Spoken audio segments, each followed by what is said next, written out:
So can we just begin after 5 minutes? Let us wait for some time for the participants to join. Will it be okay, sir? 5 minutes after? Okay, Yeah. fine. I am connected. I am connected. I will remain connected. Yeah. Okay, sir.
Okay, so in the post-lunch session, I, on behalf of the organizing committee of the today's national webinar, would like to welcome you all once again to the post-lunch session of today's webinar on women migrant workers, issues and challenges during the COVID-19 pandemic and the post-pandemic situation. We have two sessions now. The first session will be the resource person for the first session is Professor Chandan Kumar Sharma. It is indeed an honor to have amongst us Professor Sharma, who is a professor in the Department of Sociology, Tezpur University. Sir has been the key person behind the inception of the Department of Sociology in the Tezpur University and has immensely contributed to the growth and expansion of the department. He is a renowned sociologist not only in the Northeastern region, but has earned repute in the national and international arena as well, with numerous international and national publications. He has been the editor as well as member of editorial boards of various highly reputed journals. He is the member of various government and academic bodies, including Advisor Honorary, State Innovation and Transformation Ayog, SITA, formerly the State Planning Board, Government of Assam.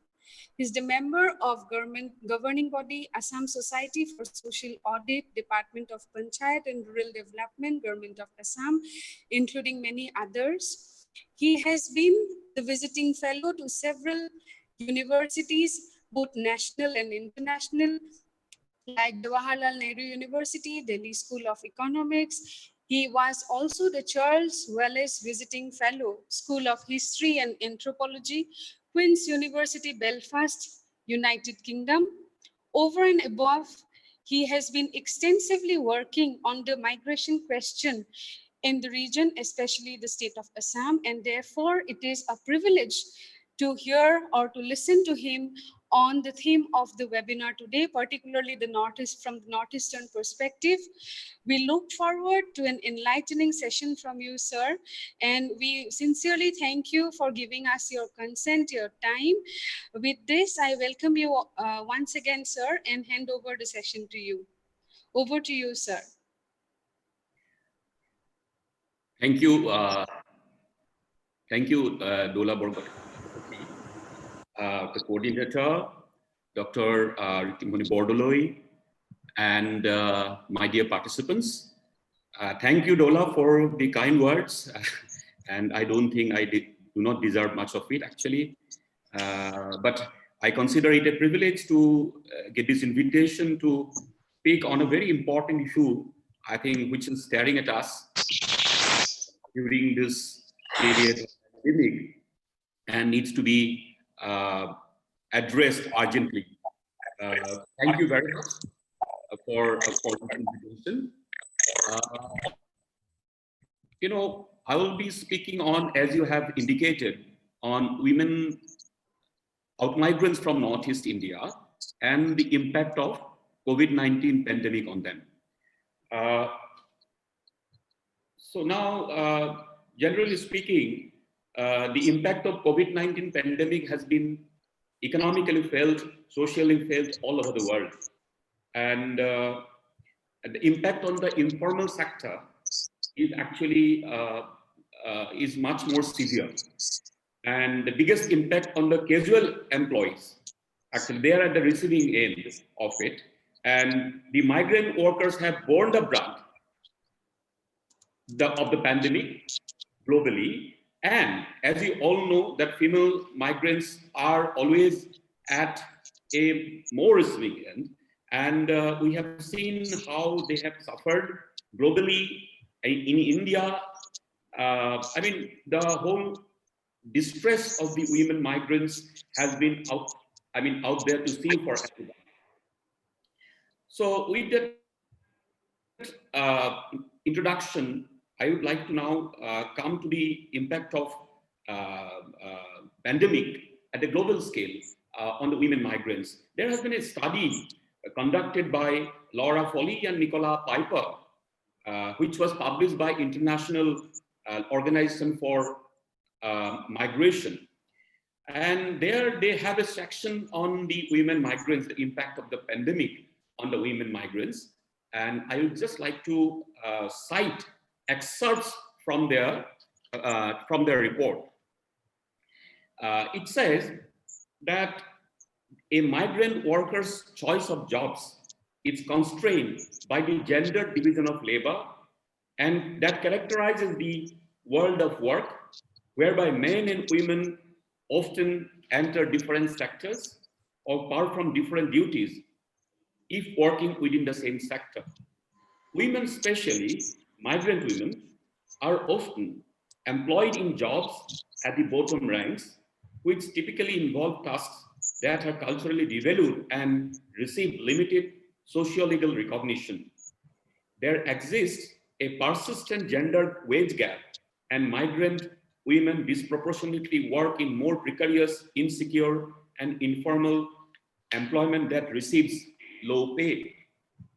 Women are more likely to experience violence within workplace, and migrant women, especially those working informally, will face difficulties accessing sexual and reproductive health care and will have little or no social protection. Migrant women are therefore less protected from job losses and economic recession. Also, while migrant women are among the lowest earners, they remit a greater percentage of their income from, greater percentage of their income than men, leaving the issue of their mental health during their migration an open but necessary question. Many of these inequalities have been laid bare and are likely to be made worse by the COVID-19 pandemic. I think this report, foregrounds clearly the challenges that women have always been facing, but how it has compounded during the time of the pandemic. Coming to the Indian context, we all know that COVID-19 pandemic has left a debilitating effect on the Indian economy, and how the informal sector has suffered because of this, and the migrant workers who now today constitute an overwhelming section of the labor force in Indian economy. I think they are at the receiving end of it. And in the initial days of the pandemic itself, most of them have lost their jobs, their income and shelter. And subsequently, we have seen how thousands, lakhs of them,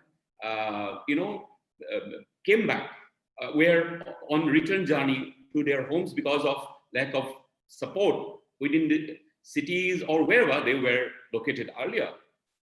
And this brought out very clearly the distress that the migrant workers have faced. And many of these among these migrant workers, we have also seen women migrants, either went as family members or as wives, or in groups. They might have migrated on individual basis, not with family members.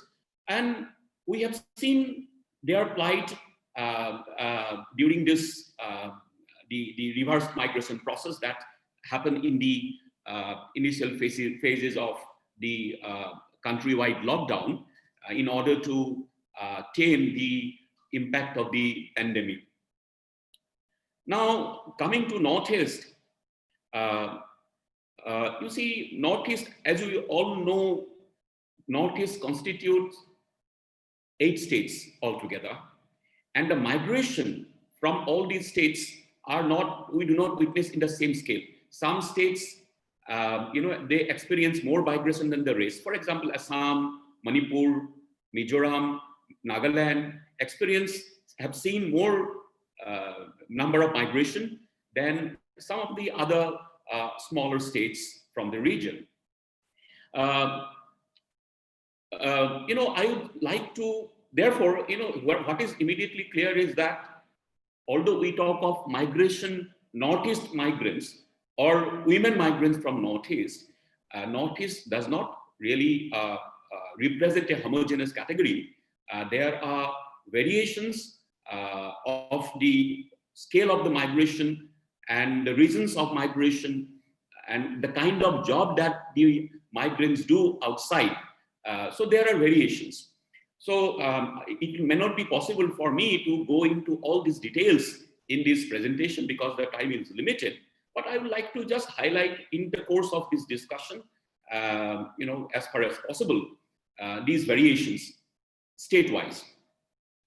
Now, let me also tell you very clearly that the data on the question of migration from the region, of course, there has been study studies, but it has not been very comprehensive as yet. There has been studies, but it has not come out very comprehensively, number one. Number two, therefore, exactly what is the total number of migrants from the region or statewise number? There are different figures which are given out. So we are not very clear, but we all know that this will be in tune of, several millions altogether from the region. And secondly, what is the impact of pandemic? Because we are still in the middle of this pandemic. And again, on this issue also, there has been some study, but the results have been very tentative. So I had to rely not on any systematic study, but my own observation from media reports, whatever I have gathered from talking to the migrant laborers, women or men, and the information that I could gather from my friends who are located in different states of the region. So therefore, I have to say that what I can present here is a very tentative, picture of the migration scenario and the impact of the pandemic on migrants, especially with respect to women. Now, women, Northeastern migrants, of course, it has certain, especially women migrants, we see that there are certain variations that we see from the rest of India. For example, migrants from rest of India often, as I have pointed out, they travel with their families as wives, but migrants from Northeast often migrate alone with friends or with the help of the network that help or facilitate migration to rest of the country, other parts of the country, more prosperous metropolises and growth centers. So they often migrate alone. They migrate, unlike rest of India. Women migrants from this region are often said to be migrate unmarried, and mostly they are in the age group of they start migrating after say around 18, and most of them within the age group of 18 to 30, let us say. Of course, there are exceptions. There are many who would go beyond that age limit of 30. There are, but most of them belong to this age group. The other interesting point is that many of them are educated. At least many of them have done their matriculation, or at least plus 2. And many of them have also done their graduation, which is very distinct from the migrations of migrant workers that we see from rest of India. Further, although many of the migrants from Northeast are from rural areas, a large number of them are also from urban areas, which is again a distinctive feature of the women migrants from Northeast. And what is interesting is that even if they are from rural areas,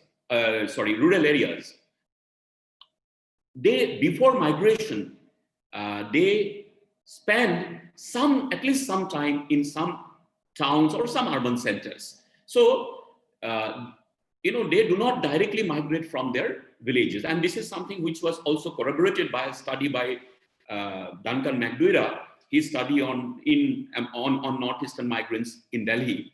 He also found the same thing. So these are certain distinctive characteristics, and there are many more. But while I say that most of them are educated, then I must also point out one exception, perhaps. Say many of these women migrants who might migrate to other states of India from this region. As I said, they are mostly educated, but those from Assam, many of them are illiterate or semi-literate. Most of them actually are semi-literate, and most of them migrate generally from two communities in Assam, most of them, the Bodo tribal community and the Adivasis. And of course, we see some migrate, Koch Rajbong, women migrants from Rajbongsi community as well. I'm not saying there are no migrants from other communities, but these three are the major feeder to the, the number of out migrants from Assam. What I'm trying to say is that they are also, however, although they are illiterate or semi-literate, most of them, and they also migrate alone. But unlike other states, there are some other communities in Assam, though they do not migrate in large numbers, they often migrate with their families, with their husbands, mostly.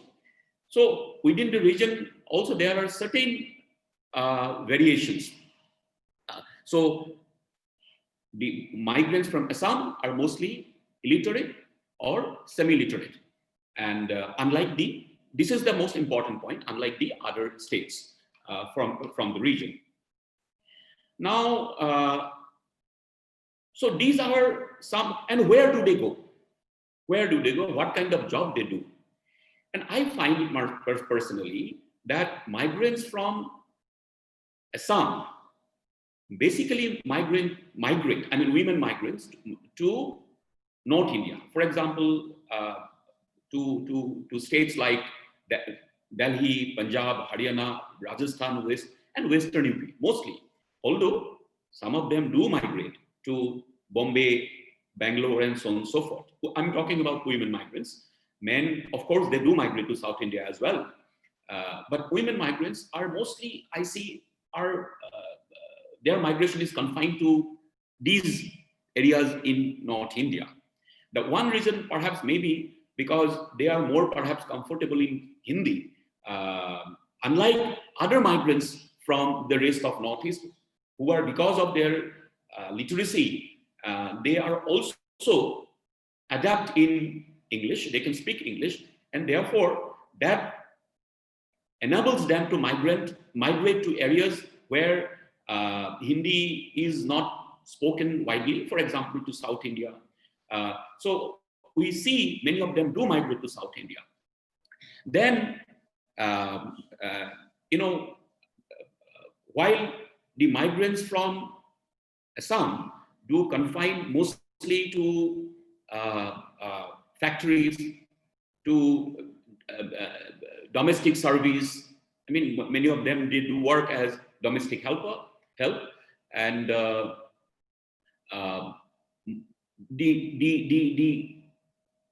migrants, women migrants from rest of this region mostly are seen to be there in the hospitality sector because of different reasons. Of course, one is their proficiency or some proficiency in English, and the other is their look, which adds some kind of exoticity to say, for example, the hospitality industry, including the beauty parlors, spas, massage parlors, tourist resorts, and so on and so forth, restaurants, hotels, and so on and so forth. So they are mostly to be seen in these sectors. So there is some difference between the therefore migrants from Assam and the migrants from other states of India. Other states of this region, Northeast India. So now, how they have generally where they work, for example, the states like I've mentioned about the migrants from Assam. They do mostly migrate or mostly are confined to North Indian states that I have mentioned. Migrants from other states, they do go to Delhi, no doubt about it. They go to Himachal Pradesh to the tourism sector, to cater to the tourism sector there. They go to Gurgaon, they go to Goa, Bangalore, and Hyderabad, Chennai, and up to Kerala. So they go to different places and far and wide of the country.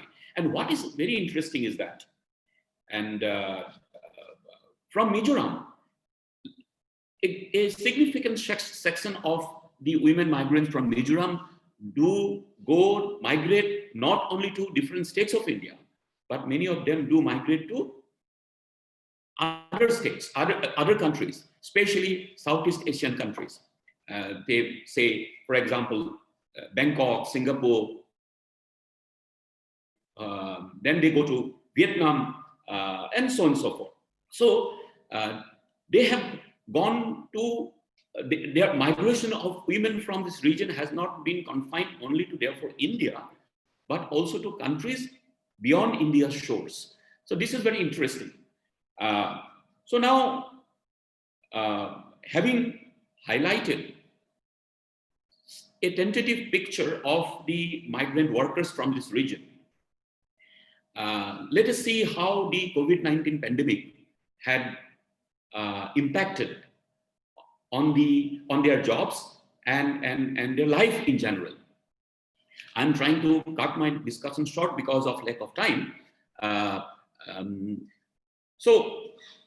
And questions, if they come during the question interaction session, I can address them perhaps in more elaborate manner.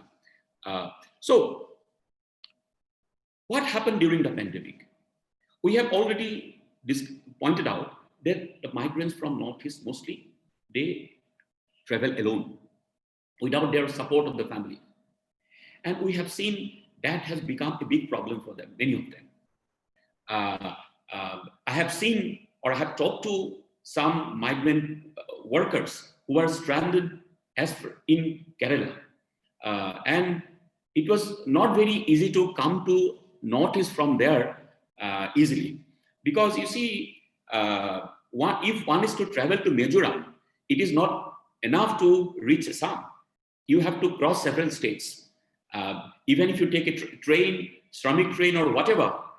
But because of lockdown guidelines, it was not very easy for say, for example, a Mizo migrant or a Manipuri migrant to reach their states because of different restrictions imposed during that time. So in any case, reaching their home is not, I mean, somebody working in Bangalore or in Delhi or in Kerala and reaching their home is not a very easy thing. I mean, in normal circumstances. But this time, it has become very difficult, and many of them got stranded in their places of work, where although in some sectors of the economy we have seen, for example, the hotels and tourist resorts, they were offered support for some time, but after that they were, left alone. They were asked to fend for themselves. So as a result of which they exhausted their savings, and it was a very difficult time, and they were not sure what to do. That is one reason. This distance and the fact that they travel alone became a big issue. I mean, problem for them during this time of pandemic when they were stranded without any support. The other thing, what we observed was, you see, we all know how there is this labeling of Northeastern migrants. In many parts of the country, they are subjected to racial labeling, and if not abuse sometimes. So this is anywhere there, but these come out more. What should I say? In more distinct form, maybe a more serious form during the pandemic time. What has happened is because the coronavirus, COVID-19 virus, because since it originated in China, so it was initially described as the Chinese virus, or Chinese flu. So because many in rest of the country treat the Northeastern migrants because of their look, liken them to the Chinese. So that added to the already existing scenario. I mean, the plight of the migrants who were men and women both, but women migrants are especially subjected to more abuse because see, in normal circumstances, they are, because of their free movement and all, relatively free movements, they are often described as women of loose morals and things like that. They are called names. Now, this Chinese, the fact that the virus originated in China, it actually added to their ooze even more. And there are a number of cases in Punjab, in Delhi, which has been reported, where the women migrants, especially from Northeast, had to undergo such challenges. Then, obviously, they had to, some of them could, or had faced the challenge with guts, but many of them, it left some kind of psychological, trauma. Although they are in general also subjected to such plight, but this, comparison, I mean, the identifying themselves with the Chinese virus, etc., also caused further, destitution and ooze among the migrants from Northeast. See, something which was considered to be their asset because of their look, they are given these jobs in, say, a hospitality sector, which they look as exoticity, the Southeast Asian look, or the, so this really worked for them in normal times, but it is something which actually went against them during the pandemic. So secondly, many of them, it was reported, and some to whom I had opportunity to, with whom I had the opportunity to interact, and they said that, they do not want to come back home. Despite the pandemic, despite the problem, they did not leave the place where they were working. And they tried to find shelter in the house of some friends or things like that, because they said that they have nothing to do going back home, number one. Number two, they are also apprehensive that if they leave now, there will be no guarantee that coming back they will land up with the same jobs. They are apprehensive that they may not get the jobs if they leave now. Thirdly, many of them, they also feel means, which is a fact, they disclose that, that they migrate and work in certain sectors, whether the spas or the beauty parlor and so on and so forth. And this is not also taken very kindly by people back home. So this is also there. And the very fact that they migrated is also not taken very lightly. So this is also there, and they do not want to therefore go back home. But one interesting observation which came out, interesting fact which we could observe, was that many of the migrants that left from Assam, women migrants, obviously, we all know that many of them return, but many of them, they are not keen to return. And here we could see that many of these women migrants who are working outside are defaulters of loan. They have taken loan from, say, for example, the microfinance companies, agencies, and they were not able to return the loans. And as a result of which, what has happened is that, as a result of which, they left their homes, living on number of occasions, their husband and children.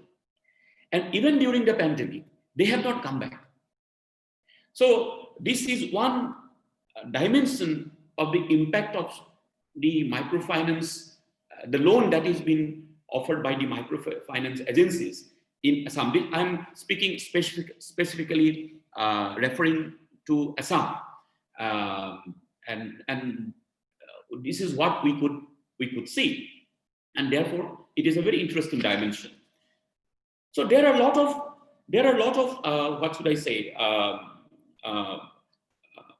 anecdotes and narratives which we could collect, but most of the narratives are of the same kind. I mean, why did they migrate? They migrate out of distress.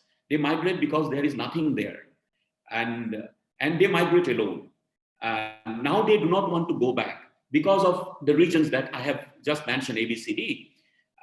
But many of them who were left without any option, they have really left their work sites and have come back to their respective states. And in the process, they have to endure tremendous hardship. And their narratives, very clearly bring out these aspects. So now, what will happen to them? Those who have not come back, and those who have come back to their respective, towns or villages. Now, in some cases, we have seen that in some states, the factories have now started reopening. In some places, hotels have restarted opening, but problem is that not everybody who did not come back are necessarily going to get the job. Some of them have, because there has been a retrenchment of the employees. So there has been a cut down in the total number of employees, because for several months, these hotels or resorts and manufacturing units were not operating.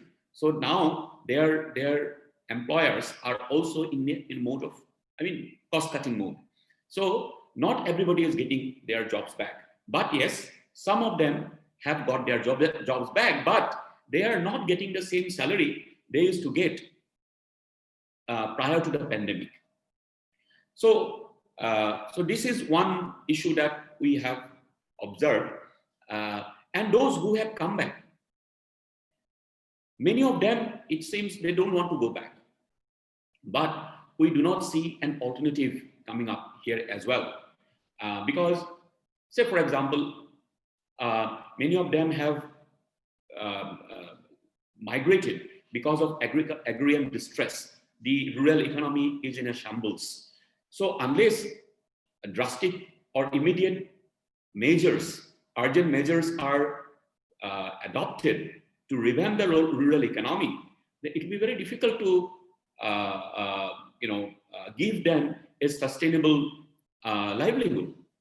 In the rest of the states also, various development projects, ethnic conflicts have contributed, and general underdevelopment have compelled the women migrants in general, and women migrants to migrate out, because there are no livelihood opportunities apart from what has been taken away from them. Say, what is called the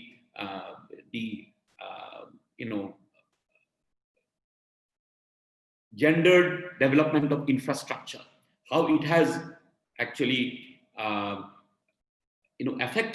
adversely affected women. So unless these the holistic approaches are adopted to tackle these problems, tackle these issues, I think women again will have been left with, and migrants in general will be left with no alternative but to migrate again. But this time, if they migrate, it seems that they are even going to face a much more difficult situation. The situation which they, I'm not saying that it was a very enable friendly situation when they migrate before the pandemic. But this time it might become even more hazardous, even more difficult, more trying. So this is what we get to see for the time being. There has been some studies which are going on, and perhaps more data and information will come out, and we'll be in a more stronger position to come out with distinct observations and policy prescriptions, what needs to be done to cater to the migrants, out-migrants from this region, especially women. Because as I mentioned in the very beginning, that women migrants are the worst affected, and their migration, they do not themselves get affected the way their families are getting affected. The village is getting affected, the community is getting affected. So these are, and the kind of jobs they do, it is not that the jobs are sustainable. They are going to continue with those jobs for a very long time. So they can continue only up to a particular age. After that, they have to return without any other alternative. So I think these are some of the difficult situations that the women migrants in the region generally face, but the pandemic has actually compounded their problem more than ever. Thank you very much.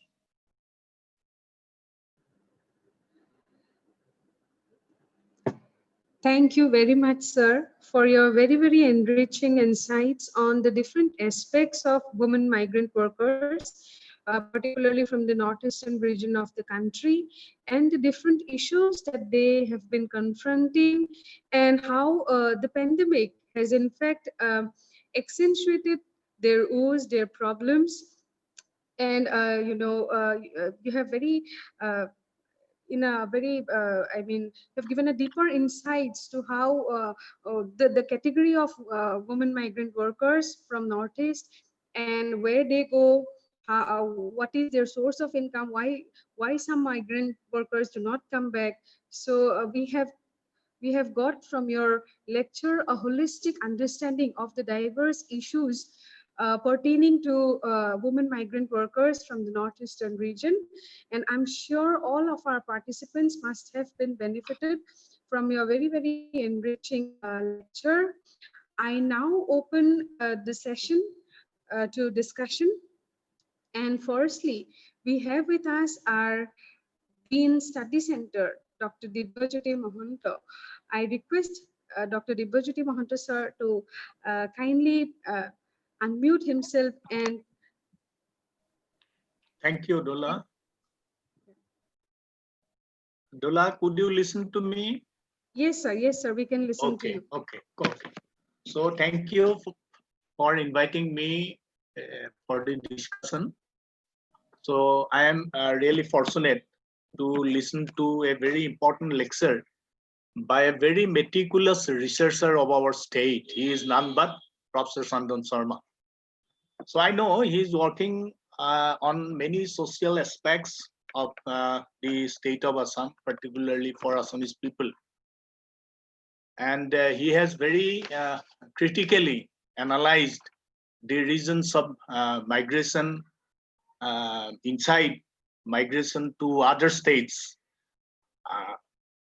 Also, we know there are various reasons of migration, because of which people migrate from one place to another. So I have simple two questions to him, because I'm not a person from social science. I am from mathematical science. I know very less about the dynamics of society. Still, I want to put two questions to Professor Sharma. So, is there any possibility to reverse the trend of migration from cities to the villages? So if it is so, then how? This is my first question. Second question, because you see, my first question is related because people migrate because of opportunity for education, employability, residence, and all these things. So my first question probably related to that. My second question is that, so now there is a very popular slogan that is Atmanirbhar Bharat. So do you believe that if we can strengthen the concept of Atmanirbhar Bharat, could there be any respite of migration? Can we sense the migration? Because migration has created tremendous pressure in this city life. It has created tremendous pressure on language. It has created tremendous pressure on politics. Even migration has created a sense of political issues. So these are my two questions. I request Professor Sharma. I think he's a very, I told you earlier, he's a meticulous researcher. So I like to hear from you, sir. Should I address now this question? Please. Yeah. Thank you, Professor Mohanto. Very important, two very important questions actually. And is there a possibility to reverse this migration? You see, when we talk about migration for employment or education, I mean, different kind. I am mostly confined to. I have confined my lecture to migrant workers who are engaged in casual jobs in the informal sector mostly. Correct. I am not. My lecture has not dealt with the migration which happened because for education or to get a job as a professional and things like that. So therefore, I mean, one cannot, of course, stop migration which happens for, I mean, education or for getting a professional employment outside. I mean, these are part of our life, and these cannot be reversed. But yes, what about the distressed migration? The migration, distressed migration, why people migrate? People migrate because of different distress, whether it is agricultural distress, whether it is a distress because of displacement, whether it is distress because of ethnic conflict. So these are different kind of distresses that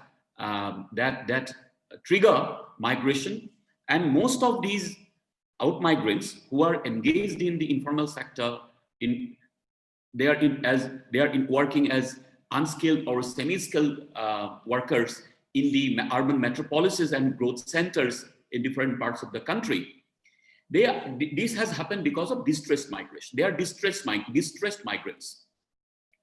So obviously, it is definitely possible to, if we identify the reasons of their migration, if we address them, it is definitely possible to reverse this migration, because the migration that is happening is not sustainable.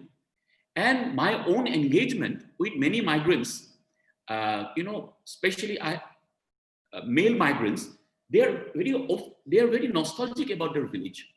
And given the first opportunity, most of them will come back to their village. This is what they say. And therefore, we see that there is a circular movement.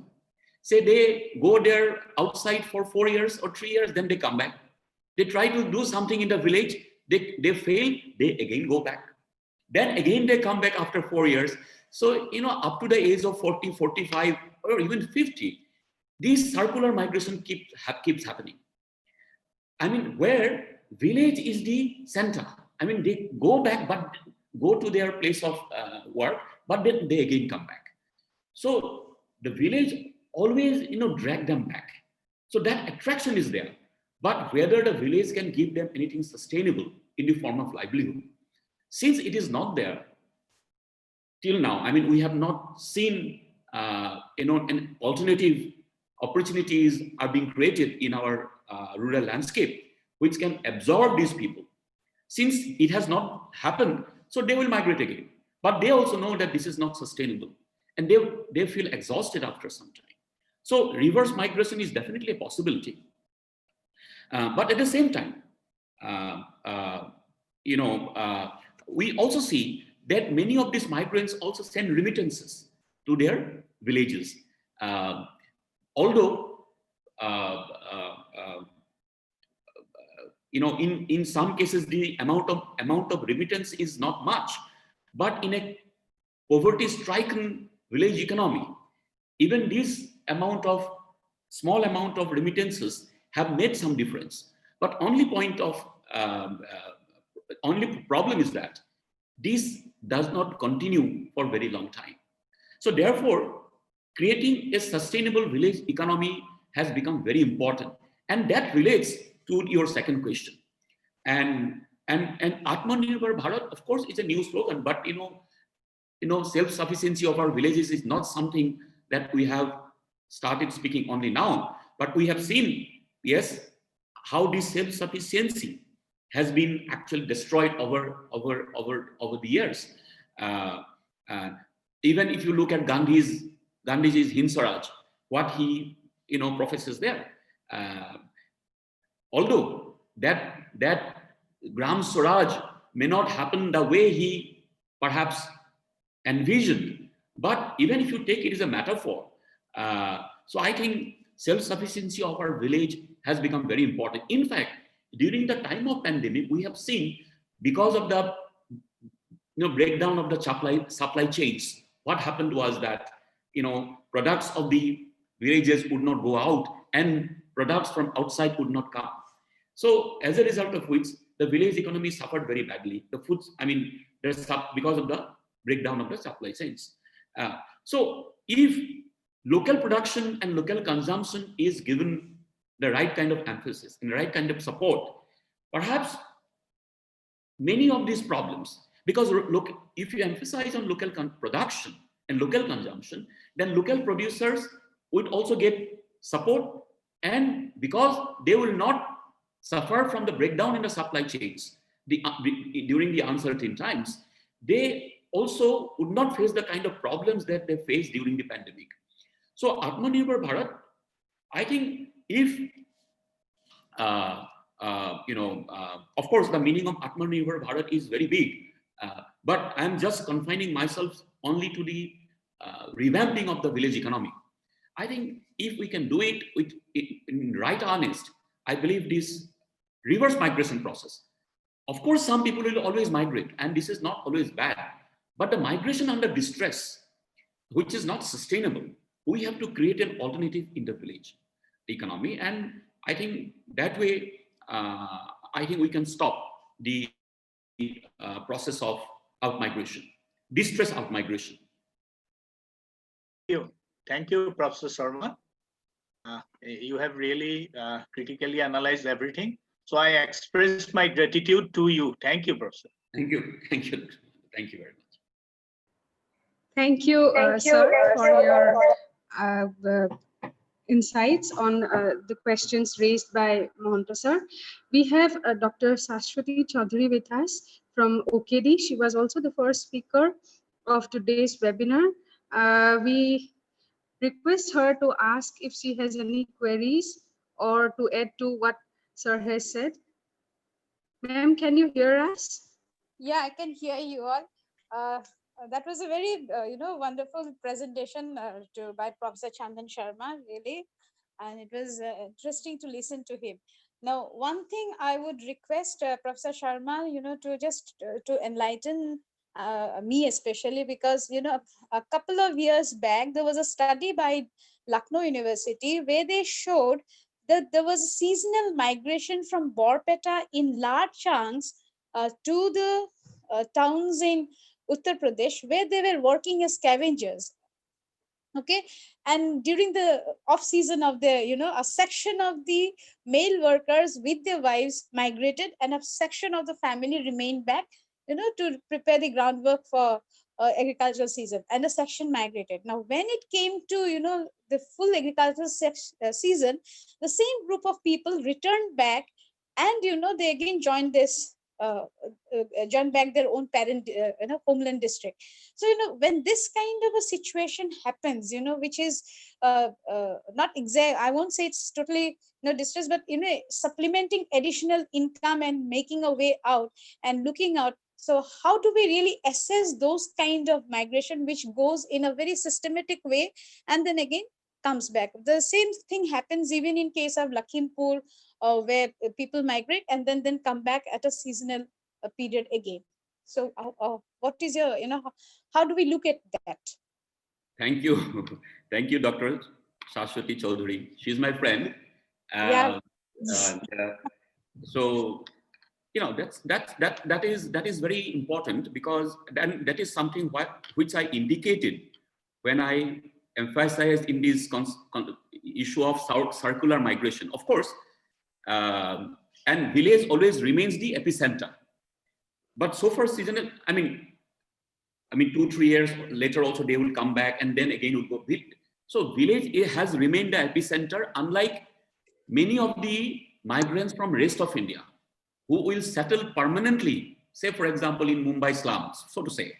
So people, migrants from Northeast often do come back. Now, so far seasonal migration is concerned, yes, this is very important, I believe, and this really adds to their income. But at the same time, while it is good, and they do it to complement their income, but I'm just thinking, while a particular group of people are working throughout the year without any leisure, without any time for creative work, without catering to their children's education, is that also a very welcome situation? From the point of view of the migrants, it is a very rational decision to complement income. Similarly, in Assam also we see these kind of seasonal laborers who come to work from Bihar, Orissa, etc., to work in the, say for example, brick kilns, so to say. But the point is, while this is a very smart, practical decision on the part of the migrants, what actually often troubles me is this question. Where is the time for rest of the things in life? Their income may have been complemented, but what about the rest of the things, other necessities in life? I think Shashwati, you can enlighten me and others more on this. What I feel is basically, this lack of social security support, which makes them most vulnerable, especially in case of health issues. So a huge amount of indebtedness happens because of health issues. So one of the ways to cope up with this distress situation is to keep as much, cash income in hand, so that, because they do not have any other kind of social support schemes. So that is one of the, of course, we have these new policies coming up only in 1-2 years. So that was one of the reasons perhaps which induced this kind of a circular migration and, 365 days of work throughout the year. That's how I would read it. Yeah, absolutely. But second point is, although I have also seen migrations occurring in those places where there are so-called social security measures in place. But there is so much of corruption that actually sometimes you get a part of the income, part of your pay without doing anything, which facilitates migration of people outside. So people who are there in the family, they will get a portion of their income or whatever, or the money, but rest of them would go out to earn more, because now, because of the security system, the family needs are being taken care of. They can earn some extra money. But of course, there is no doubt that all this has happened because of corruption or inefficient implementation of the social security measures. No doubt about that. Yeah, I agree to that. True. Thank you so much. Thank you for the question. Thank you, ma'am, and thank you, sir. We have 3 questions as of now in the chat box. All of them are mostly related, so we'll take them up all together due to the paucity of time. One question has been posted by Dr. Indrani Sharma. She has asked that the pandemic situation has disproportionate social and economic impact on the women in the informal sectors. What positive measures of the government could be vital in addressing these serious issues post-pandemic? So she is basically asking about the measures that the government can take up to ease the situation of the or the issues of the women migrant workers. Similarly, we have Rituparna Rajendra. She has also asked about, is there any way through which we can overcome their economic problem, the problem of the women migrant workers? And another question has been posted by Miss Elizabeth. She has also talked about the distressed situation of the women migrant workers and how can we reverse. Sir, you have already dealt with this question in the first, in the beginning of the discussion session.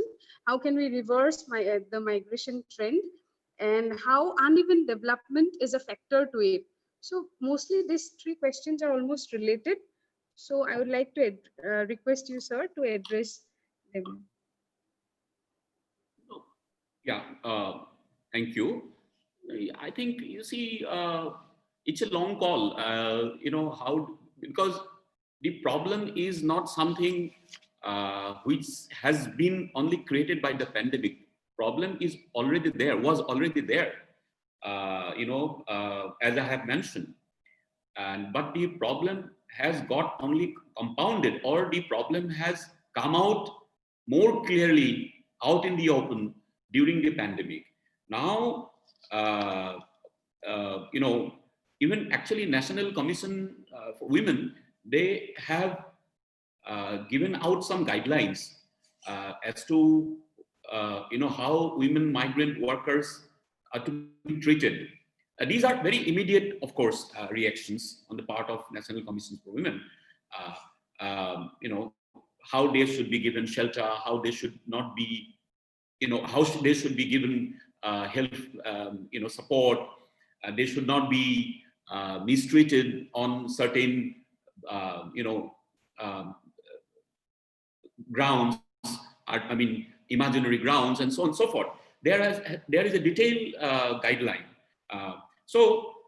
But in the long run, we have to create perhaps a more inclusive workplace, gender neutral workplace, or more inclusive workplace in our cities, or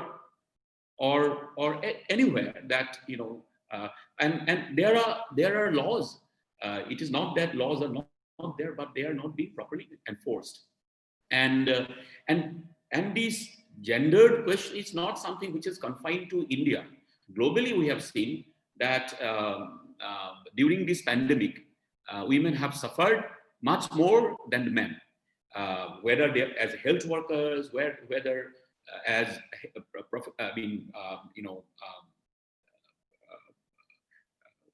employees in hospitality sector. Anyway, they have suffered, whether as mother, whether as teacher, they have suffered actually more than men. So so pandemic has perhaps can give us a lesson. If we are ready to take lesson from what we have seen, then I think accordingly we have to address this situation that we have been facing actually for a long time, and the pandemic has only brought it out in a more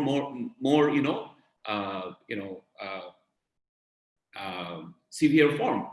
So I think there is no alternative to a gender sensitive, inclusive workplace, and there has to be progressive law and enforcement, sensitive enforcement of such laws.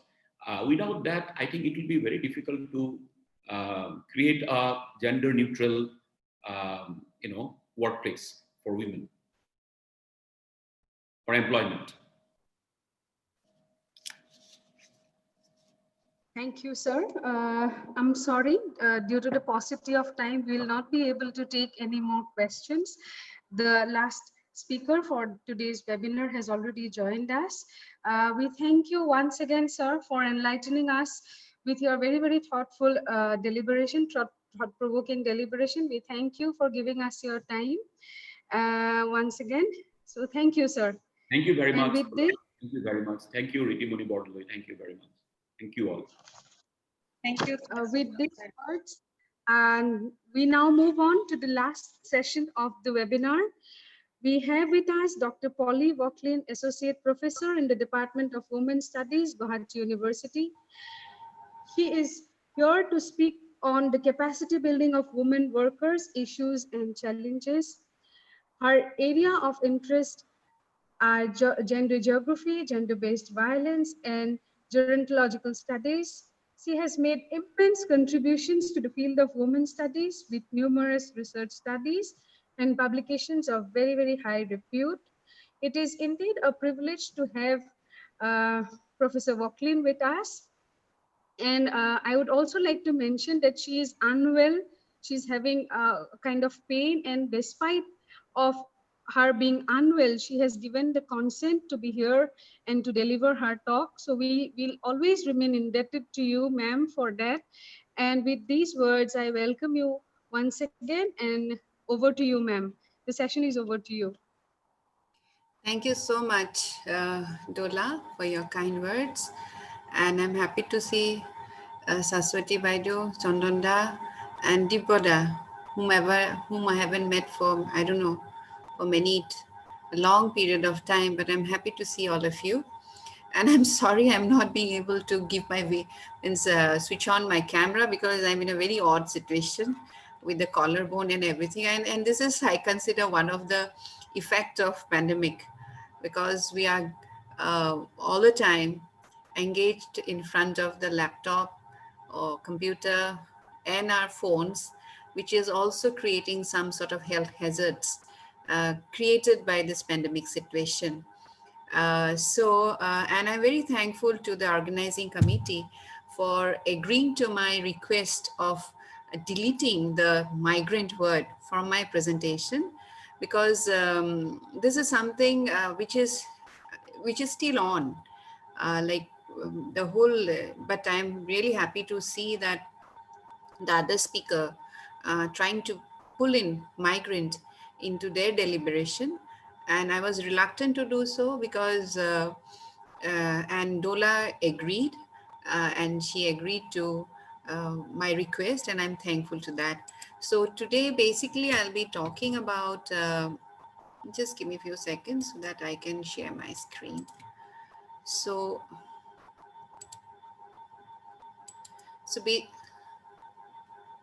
can the host, it's written host disable participant screen sharing. Can it be enabled, please? Yes, ma'am, we are doing it. Yeah. Vinodda, can you just? Yeah, it's done.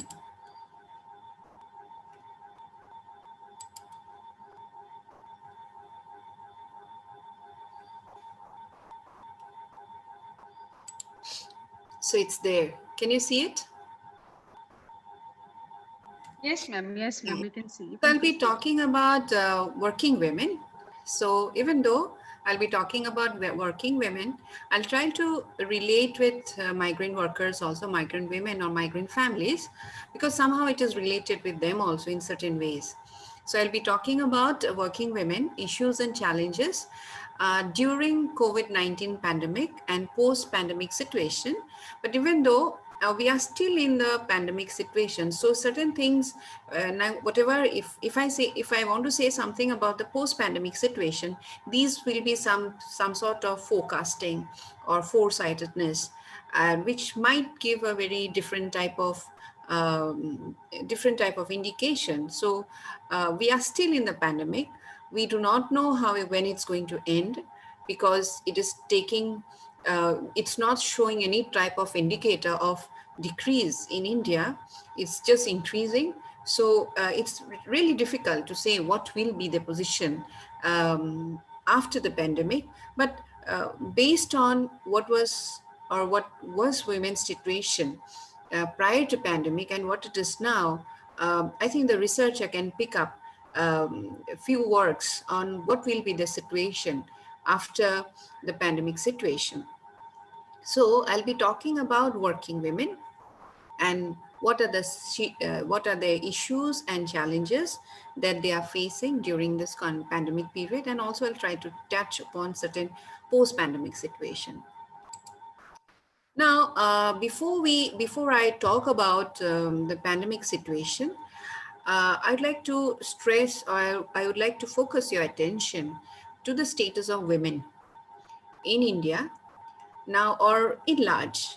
So when we talk about status of women is really a complex issue, because when we talk status now, in most of the writings, instead of writing status of women, it is preferred to write position of women. So when we talk about this position or status of women, it is really a complex issue, because the status is related with her economic position, with her social position, with her cultural position. So all these things makes it a very complex issue. And it is also a very hard to define a subject, or it is hard to define topic, like how, or because the indicators are different, the measuring methods will be different. So it is a hard defined subject. And why it is hard, what makes it harder? Because it varies in different ways according to the society and culture. So the status of women of Nagaland in a certain village will be very different from a status of women in Kohima, or it, again within Kohima, it might be again different from a status of women of a Naga chief and a status of women of a worker. So this makes everything very much, and this can also be applied in other situation or in other states or in other places also, in other spaces also. So that's why it is very varied, and it differs. It is very varied. It differs according to the society. It differs according to the culture. So we cannot understand. It's difficult to understand the status of women, because, and we'll be wrong to define that this is how the status can be, but can be measured, or this is how the status is, because women is not a monolithic identity. So it differs. And I think one of the question was also posed to Chandanda about caste, class, ethnicity, race, and various other parameters. So all this, when it intersects, it makes the position of women far more complicated to understand and far more complex issue to study about. And again, when we talk about status of women, in certain areas or certain region or in certain spaces, we see that it is gradually increasing, or in certain situation or in certain places, we have seen it is declining. And in certain states, this remain unchanged. So all these factors makes the whole subject of position of women or status women a very complex one.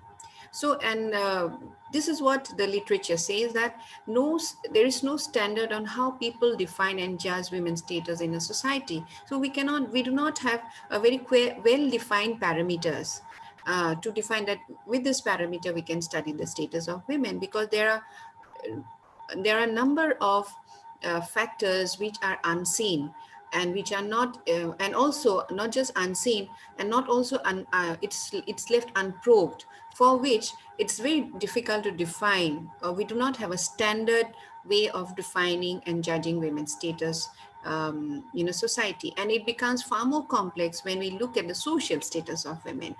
At least for economic status of women, we have her job, her economic empowerment can be judged through some calculative or calculable parameters. Whereas for social status, it's difficult to have those type of parameters to understand. So whatsoever, when we look at the status of women, it is really, really a complex issue to study on. But again, there are different organizations which used different parameters to study the position of women or the status of women globally. So, and these are the two renowned reports which we get from time to time. One is the Gender Gap Index, which is calculated or which is analyzed by World Economic Forum, and Gender Gap Index, and Gender Inequality Index, which is analyzed by UNDP. So as per and Gender Gap Index, they find the gap between the male and female. And I'm really sorry to say that it's just between, even though we say gender, the third gender goes totally missing. So when we say gender here again, we are talking about the binary differences. So, and this differences is found out by studying 4 broad parameters, that is the economic participation, educational status, health and survival, and political empowerment. So if we look at the Gender Gap Index of India in 2019, out of 153 countries, India's position was 112. Now, again, if you analyze it critically, how did India perform in the other parameters through which India's position has gone up to 112? Then if this critical analysis gives us a different pictures altogether. For example, in economic position, economic participation, India's position was 140. Education, 112. Health and survival, only 150. Only 3 countries were below India. And it was because of the political empowerment, where India's position was 18, the rank is 112. Now, again, if you look at the political empowerment of women, there are different, if you let us look at it in a critical way, then if you look at it in a, even not in a critical way, or if you look deeply into that, who are our female politicians? So if you even a general observation will tell us that majority of them have some sort of linkages with some political leaders who happen to be male, or they come from a political family. And so are they really the grassroots people who are participating in the political scenario, and for which India's position is 18? So I leave the question to you for your own analysis. And again, when we look at the gender inequality index, India's rank is 130. So it is almost at par. So this was the situation before the pandemic. This was the situation before the pandemic started. And this situation indicates that the position of women, the status of women in terms of these 4 indicators, we haven't taken all the other indicators, just these 4 indicators gave us a picture that the position of women in India was not a satisfactory one. Now, this is two agencies telling us about, the 2 international agencies telling us about the position of women. Now, when we look at the gender sustainable development goal, now, when we look at the sustainable development goal, according to the Niti Aayog's report, 2019-20, this is the overall scenario of the gender of the sustainable development goal. So there are, like, most of the state has moved forward from the red zone to the yellow zone. So red zone means, it's my way of interpretation, red zones mean 0 to 49% of achievement of the goals. So most of the states are in the yellow zone. That means their performance is from 50 to 64. So they are doing, means they are within a period of 5 years, they moved 1 step ahead. And there were few states from the south and Sikkim and Himachal Pradesh who are front runner. So none of the state are achievers of, if we look at the overall scenario. Now let us look at the gender development goal, which is goal 5, which is gender equality. So this is the scenario of gender equality. Like almost only 4 states, only 2 states and 2 union territories are performer. Rest of them are still aspirant. So this is the scenario or this was the scenario, this is the scenario of gender before the pandemic. So taking this as a base, my whole argument starts like this was the scenario prior to pandemic. So what will be the scenario after the pandemic or during the pandemic? So, and again, these are certain hard facts about pandemic or COVID-19. Like women condition is in worse states during pandemic, and this got supplemented because of the condition which women were prior to COVID-19. So it was, and during the COVID-19, or this is a general and also certain data which I've collected from some reliable international as well as common reports. This is what it says, that women condition is in worse state during pandemic because they hold less secure job, they earn less, and they save less. And again, I've elaborated about two gaps, but again, it shows that huge gender gap exists in the other scenario also. For example, gender investment gaps, gender pay gaps, and interestingly, in India, the gender wealth gaps is lesser. And when I looked into that, I found that, and it is higher in India. It's really interesting. So when I again probed into that, there are certain critique on why, or there are certain analysis done by researchers saying that why the gender wealth gap in India is higher. Means the ranking is higher. That means the gap is shorter. So it says because most of the wealth, like a large amount of the wealth of India are saved in the name of wife, daughters, and mother, for which India is performing better in the gender wealth gap. Now, again, it says that women did not have effective, so before pandemic, women did not have effective support system. And when I'm talking about women, I'm talking women in larger way where working women also fits in. So women did not have an effective support system. When I'm talking about the effective support system, I'm referring to the domestic sphere. So in average, it is a study has been done and it has been found out, in average, women provided 5 hours per day in unpaid domestic and care work in India, whereas men did 52 hours in average per day in unpaid domestic and care work. So this is an average, and in extreme, it goes to at least 18 to 14 hours in certain areas.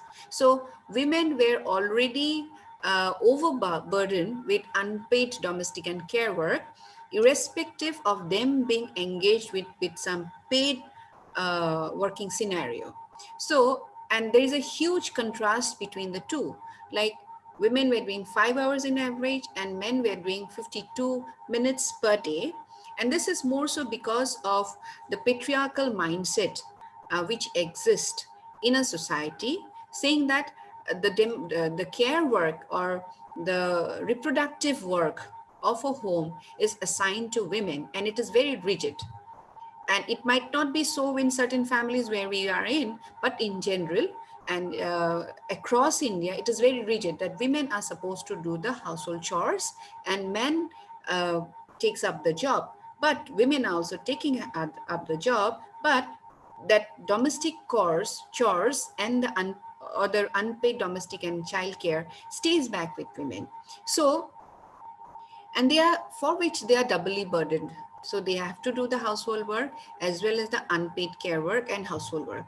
And I do not deny to the fact, because I, as a working woman, is also a part of that system. Now, along with women being doubly burdened, they also have other burdens. As Chandanda has very rightly said, that when women from Northeast or people from Northeast, they face different type of casteism for their look, or classism, because, or the ethnic variation, which gets clearly shown, it's get reflected because we look differently. So And within the within the workplace also, women do face different type of burdens because of their caste, because of their class, ethnicity, and also from which region they come up. So women, along with men, along with the other burdens, women are, they have other burdens to go. They have to carry other burdens along with them, and the different type of stigmas attached with the work within the work front. If they are late, like women are always in a hurry to come back home, not only because they have the responsibility, they have the responsibility of the reproductive home work at home, and also they have, this is according to different studies which I have done, they always had a fear that their husband will not be, are a bit suspicious in nature. So those type of stigmas are already there. So these are the other burdens. In addition, because of the gendered society that we live, their personal life is embedded and enmeshed with these barriers. And their overburden of work was always there. So before pandemic, because of all this situation, the overburden of work among the women was always there. So during pandemic, there is more loss of job. There is lesser income. There is a decrease of income due to series of blanket lockdowns, which we have also seen in our university. We have seen that most of the contractual teachers are now out of the system. Most of the guest faculties are out of the system. And if we look in the larger scenario, along with the Education Institute, most of the part-time, this is what one of the reports says, that most of the part-time workers happen to be women, or most of the casual workers happen to be women. And this is not only in India, elsewhere also, this is the common scenario. So during lockdown, when there was a job cutting, women were affected highly. And with the loss of job, loss of income, or decrease in the income, it also affected their livelihood. Along with that, women are also engaged in the agriculture sector, and women are engaged in the agriculture sector as a seasonal employee. So this is a scenario of India. I haven't given you the scenario of Assam or Northeast. Like it says that according to one of the UN report, it says that 80% of women are engaged in the agriculture sector, whereas they are owner of 13% of operational land. So they are not owner of the land. Only 13% of the women are the operational, are the owner of the land, whereas 80% of women are engaged in agriculture sector through different, through the incorporation of different labors through their different works. Again, if we look at the domestic workers, so these are the sectors which are highly affected. And next one is the agriculture sector. Next is the domestic workers. So domestic workers, we do not have exact numbers.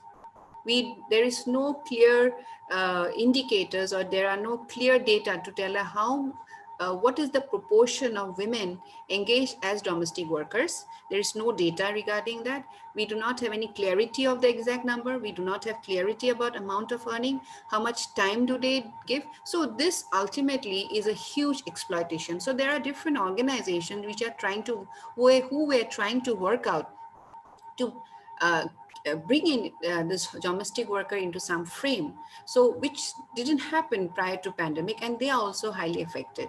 So we do not know what is their number, what is their earning, because now with all the economic activities being opened, but with great hesitation, they're coming back to work, and the owners are also with great hesitation allowing them to enter to the house. So they are also affected.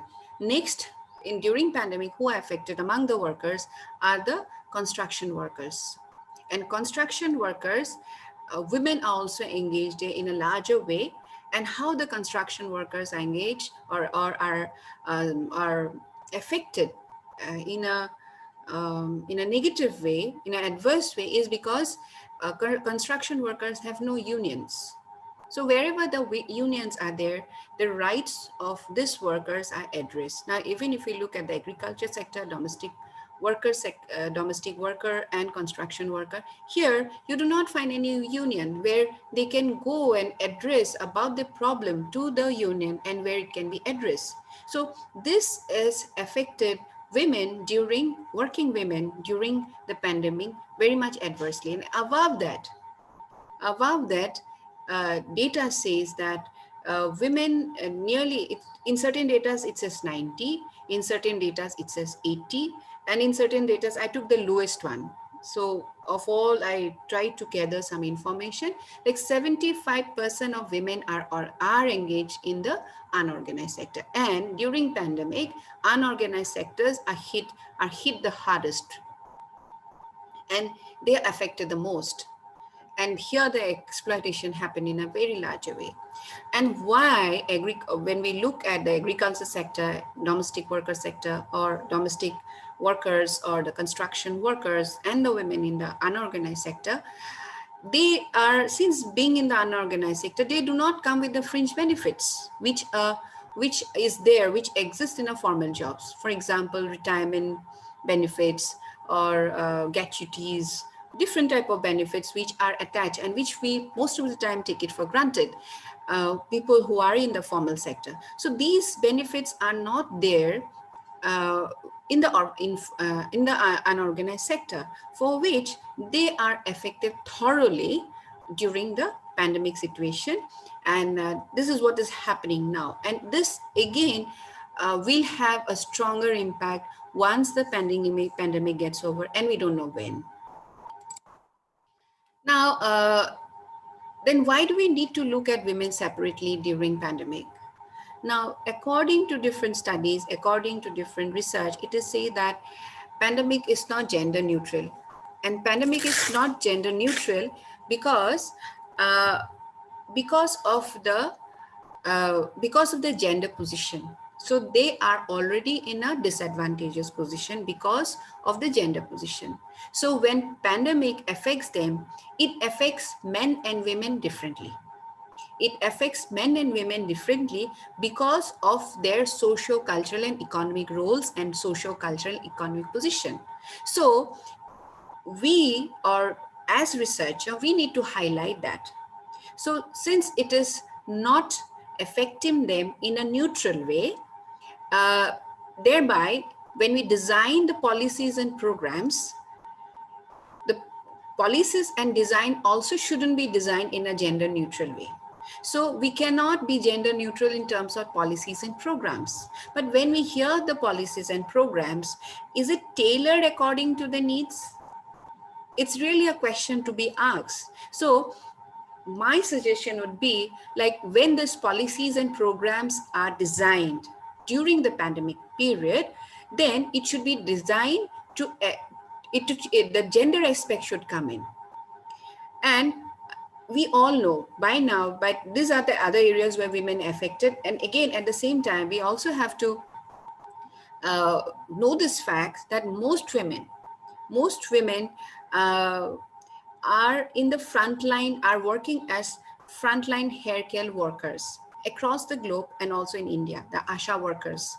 And even now, like it says that according to different studies, that 85 to 90% of the frontline workers happen to be women. So they are the first one who are exposed to COVID situation. One of my students, she did a study on the Safai Karmi of the different hospitals. She did her research work during her MA dissertation. So so she interviewed few of the Safai Karmi through phone, and also personally she met them. Then they were given a jacket, and asked them like, are you given the PPE kit? Then they said yes. Then what is your PPE? Where is your PPE kit? Then they showed the jacket which she was wearing. And this is a first-hand information that the scholar, the student of mine gathered, and even though the sample was smaller, this is also an eye-opener. Like, are they really provided the care that they require? And if they are provided, are all of them provided, or it is again selective? Or the workers from Guwahati medical colleges are provided and not in other, or only the government hospitals are provided? What about the rest? Again, this is another way why we need to look at pandemic situation separately. Another is that it is, when we look at the social or educational sector, like different studies have highlighted that during the pandemic, there will be huge amount, there will be huge proportion of, there will be increase in the dropouts of girl children from school, and this will lead to child marriages. And this is, and they will be affected, and this impact will be higher among those families where there are migrant workers. Migrant women, irrespective of their gender, if a father has migrated out or was a migrant and has come back home and is now jobless, so it is the education of the girl child which will be affected more. Or if the family has migrated and have come back to their place of origin, so it is the girl child's education which will be affected highly. And this, and since with my association with different type of organization, the girls were telling us that the negotiation for the marriage is already on. So once they're just waiting for things to be normal. And this was something which I got to know 2 or 3 months back, just immediately when this whole migrant issue was coming up. So when we reached out to them through different NGOs, and this was a concern which they were telling us, that they were already negotiating about the marriage because it was an extra burden on that family. So they just want to get rid of that extra burden. Along with that, like when we talk about working women and during COVID situation, what are issues is the invisible work, because during the lockdown, now lockdown has opened, but it even though it has opened, many of the schools are declared to be open, but children are at home. And even though all the workplaces are declared to be open, they're working in a phased manner. But initially, and even now, there is an increase of caregiving job. There is an increase of caregiving, which has increased threefolds. This is what the study, again, another NGO, they have said it has increased 3 times. There's increase of caregiving within the family because most of the children and their and the other members in the family are at home. So the unpaid and uncounted domestic work, which is invisible, and I have tried to make it visible by putting it in red, has increased. And this has also increased the stress, disruption, and anxiety. Here, I would also like to add, like, let me finish with the last one, that during the COVID situation, in all the homes, along with working women families, there is an increase of domestic gender-based violence. So there is increase of 30 to 60% increase in gender-based violence, because maybe the man is a migrant, he is jobless, or the whole family is jobless. So the stress is released on the women and also on the girl child. So this is another thing that we need to worry about. And this is not scientifically proved. This is from my own experience. I would like to say that many women, they suffer from a deficiency of vitamin D. And because of the way they are clad. So, and this is totally my experience because I'm also suffering from vitamin D deficiency.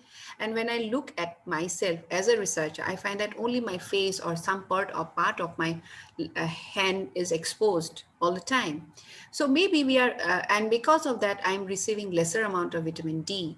And now we are confining ourselves within the home. We are hardly going out. So this will increase this health issue of because along with vitamin D deficiency, there are other things which becomes complicated. So this is another health hazard which in due course of time will come up. This is my observation. I haven't put it in the slides. So how to, I'll just switch over to from here to this one. So how to cope? So we need to have, like, how do we cope with this whole COVID situation? So now we are separated from each other when we needed ourselves the most. So, and this is a fact. Like when my parents needed me the most now, as a daughter or as a working woman, or when my student needed me to be with them, I'm far away from them. And this is, and also if we look at, when we look at the family system, and the subjective understanding of what the working women is that we also create a community among ourselves in the workplace, and that community is missing. That support system is also missing, the institutional support within, or the institutional support, but a very much emotional support which is created by the institutional support is also gone missing for the women. So the women I have to fend for themselves in the domestic sphere itself. So along with that, how do we cope? Like the social support care should be increased. Like I don't know how it can be done, but that gender division of work should be relooked, and and it needs to be promoted that doing work at home is why it should be so gendered, why there should be gender division of work within the home. And if it is not there, then the support, social support to care needs to be enhanced, or it needs to be looked upon. And also social protection, when the programs and all are designed, social protection should be there, and it should be also incorporated into the system. And because, and that can be done only when it is recognized by the policymaker that women and men are impacted differently during the COVID situation. And and this can be incorporated when there are representation, when women are included and women are represented in different crisis economic planning, in different policy decision making bodies, crisis emergency responding planning, and crisis management program. So representation of women, just representation of women for the namesake will not work out. Representation of sensitive women, representation of women or men also who are gender sensitive, and if they are there in the whole policy making bodies, in the crisis management process, in the planning, decision making, and management programs, I think we can see gender perspective incorporated there through women's representation, and thereby we'll get gender friendly policies and program in due course of time. So with that, I finish my presentation. So Dola, it's to you now. Thank you so much, ma'am. Thank you for your insightful and very, very in-depth deliberation on the issues of women in general and the women workers in particular, and how the pandemic has in fact accentuated the hurdles of working women, especially the casual and the part-time women workers. You have also rightly pointed to the gaps in the existing researches on the theme, and you have very well suggested the possible areas where new researches can be taken up. You have also pointed to the gaps in our intervention, possibly if that word I can use, in mitigating these issues that women have been facing, and particularly women workers. You have talked about how gender sensitive citizens, both male and female, needs to be taken into place for in policy related matters. Their ideas, their views, their opinions, their experiences must be taken into account while framing policies. They are the ones who should be incorporated in these policy bodies. So that can be a possible pathway to mitigate the issues that women in general, and particularly women workers, the casual women workers are facing. That can be a possible pathway of finding out or bringing policies which can really help them to ameliorate, or which can really help in elevating their socioeconomic status and ameliorating their problems. So we have Dr. Prosenjit Das. He is the director in charge, School of Humanities, Krishnakanta Handik State Open University. He has raised a question. He has posted it in the question answer box. It is like, how do you visualize the status of women in the Indian society in post-COVID situation? Do you think that the different gaps you have referred to can be or shall be bridged in a country like India in future? So I request ma'am to kindly address this question. I'm just looking for the question. It's in the Q&A box. Yeah. It's in the chat, right? Yeah. Okay. So can you repeat the question, please, once again? I'm not finding it. How do you visualize the status of women in the Indian society in the post-COVID situation? Do you think that the different gaps you have referred to can be or shall be bridged in a country like India in future? Okay. Now, I don't know. And if you ask me very sincerely, then I would say no, because this pandemic started from the month of, in Assam, the declaration was given in the month of August, and we are now in the month of September. So, sorry, from the month of April, August, September. So we are 6 months. So what the patriarchal practices, the subordinated position of women, or discrimination of women, which were there from a very, very long period of time, the historical facts, the mythological stories are different evidences to this different type of discrimination, which were there from ancient period of time. It was there during medieval time. It is there now. It's there in the postmodern time also. How do you expect it to just vanish within a span of 6 months? But that's why I say that it can be done if we take both men and women together. So this is my way of seeing the situation. For a very long period of time, we have been trying to address women's issue, keeping women in the center, and also addressing the women and telling them about their rights. And this has worked out well, for which we have a session like this today, and we have a series of, and during the pandemic period, we have seen series of webinars taking place on gender issues, because women are made to realize about their rights, and they are aware about their rights to a certain extent. But now I think the approach needs to be diverted towards the perpetrators. So who are creating the system?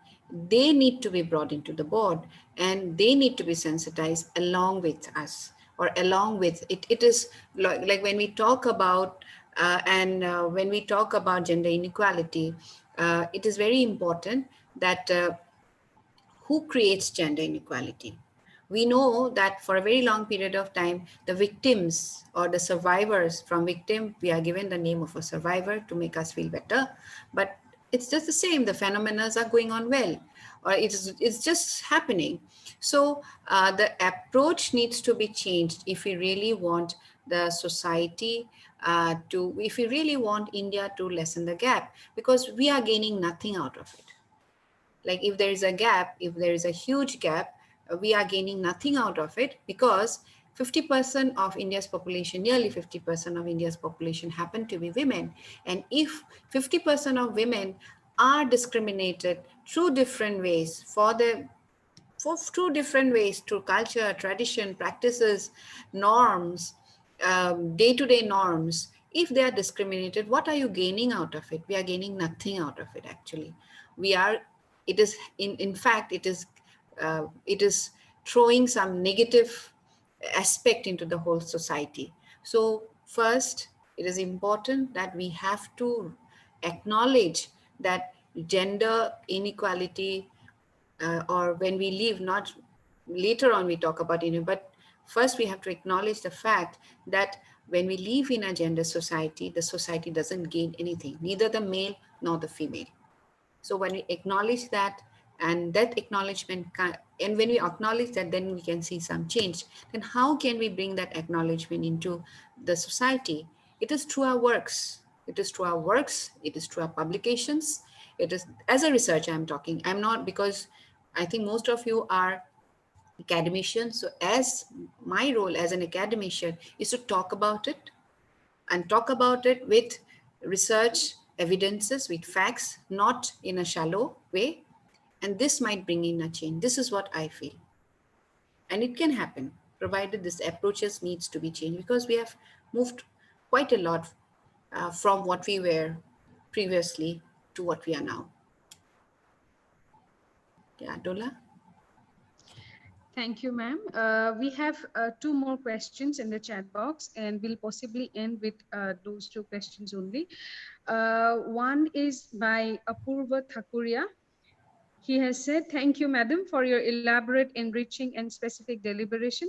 Ma'am, you have rightly mentioned that women have to face a lot of stigma in their daily life. In fact, such situation has been aggravated during the current pandemic situation. In this context, what could be the best way out that you think proper for government and non-government organizations to address such issues? I think um, government is now in a better position. Why? Because this is my observation and this is my analysis. I think government didn't have any much idea about the proportion of people working as migrant in different states, because I don't think government had that much amount of data. So they that because unorganized sector was totally ignored. And but now government is in a better position, because uh, during the pandemic, almost all the states across India, they had different schemes. In Assam, it was Assam Care. And since I was one of the volunteers helping the government with a team of students, with a team of 60 students, trying to gather information uh, about the migrants who needed help during that period of time.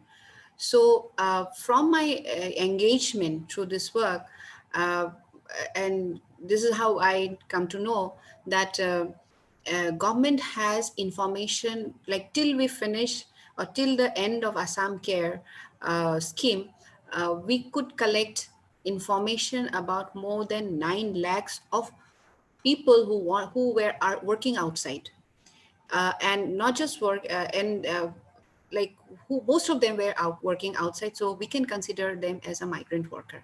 So now government have information about the migrant workers, so detailed information was collected from them. Where do they belong, where do they work, and it was to give them some sort of financial assistance in return. So government have enough information now. Government have a strong database of the migrant workers of Assam working in different parts of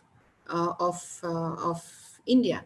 And not only that, when the migrant workers were entering the state during the first lockdown, or just immediately after during the first lockdown, uh, in the entry point also there were some sort of registrations. So the government have information of all the migrants who came back.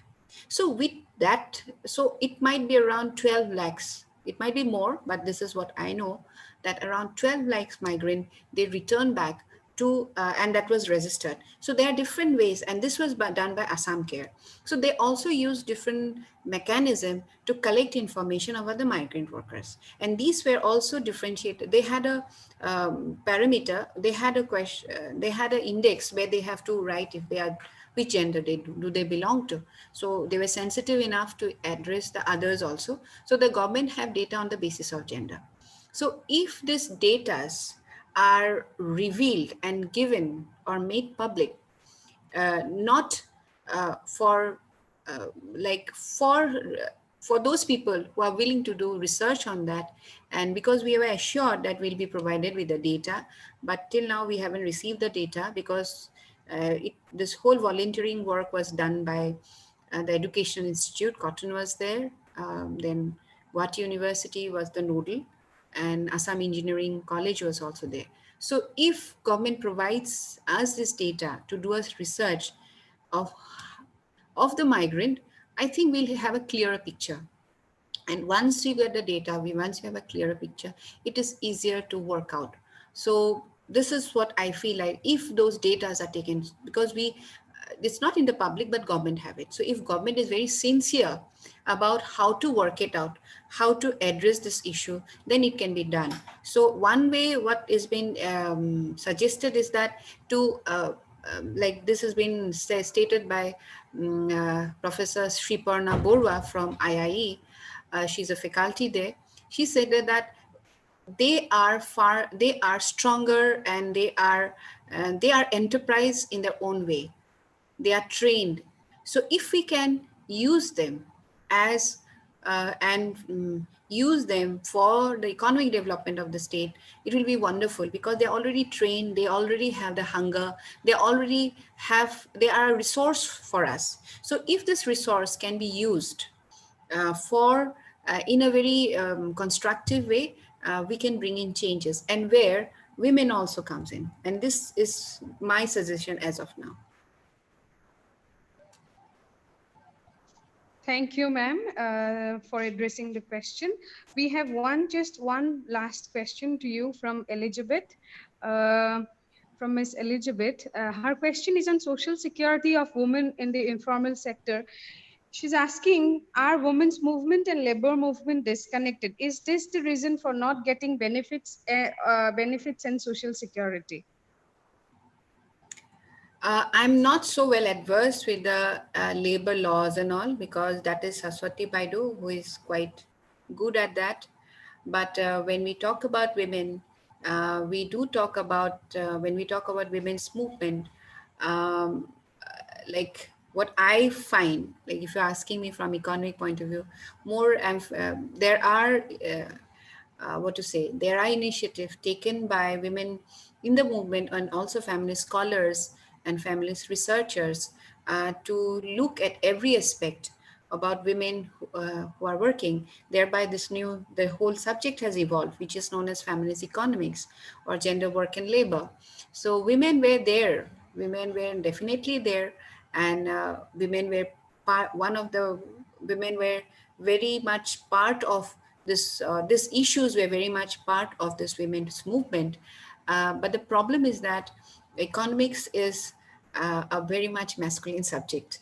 So there are very few women doing research on from economics and on feminist issues or women's issues in economics. So so that's why they were always part of the feminist movement agenda, looking into work, but so in other parts of India. But here there is a problem. But if you ask me, I will not be able to tell you specifically that what you wanted to say, that about the labor or women's movement and labor movement disconnected. It's not so. It's there, but again, there is disparity. There is women's movement and labor movement has gone hand in hand, but there is disparity according to the region because of the regional development of knowledge. So if you ask what is the labor movement in Assam, you'll not get much information. But if you ask me what is the labor movement or women, how it is related with West Bengal, you'll find plenty of information. It's not because women are not interested, it's because there is lack of research in that field in Assam or in other parts of Northeast also. In Northeast, it's far more difficult. In other states of Northeast, except in Sikkim, it's far more difficult because there are very few women in economics who are engaged with feminist research. So it's not the disconnection, it's because of the lack of research. Hope you're satisfied with me, Elizabeth.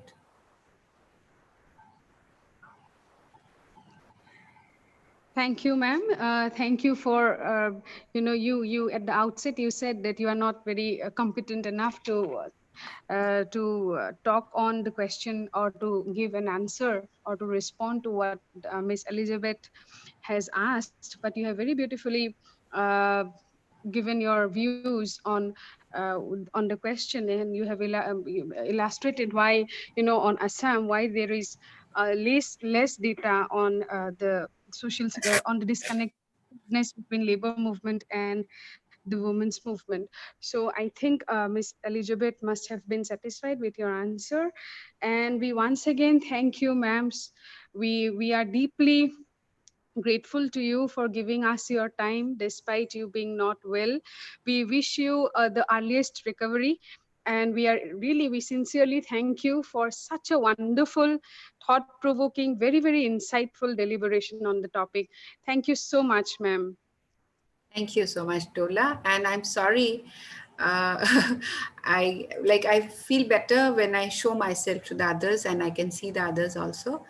And this is, please be careful, all of you, because this is something which is there. When I was talking with the doctor, I was told that this is a common complaints or common problem, health issue, which is emerging because of this virtual learning, virtual teaching, virtual mode of information sharing. So please True, be ma'am. careful with your health. It's very important, and you take care of yourself, not just of COVID, Thank you, ma'am. but of yourself Thank you. also. Thank you so much. You too take care. You too take care, and wishing you the speediest recovery. And we hope to see you soon, ma'am. Thank you We'll be so happy much. to have you here in our university Sure, very I'll be soon. there. Sure. Thank you, ma'am. So now it's time for the official vote of thanks.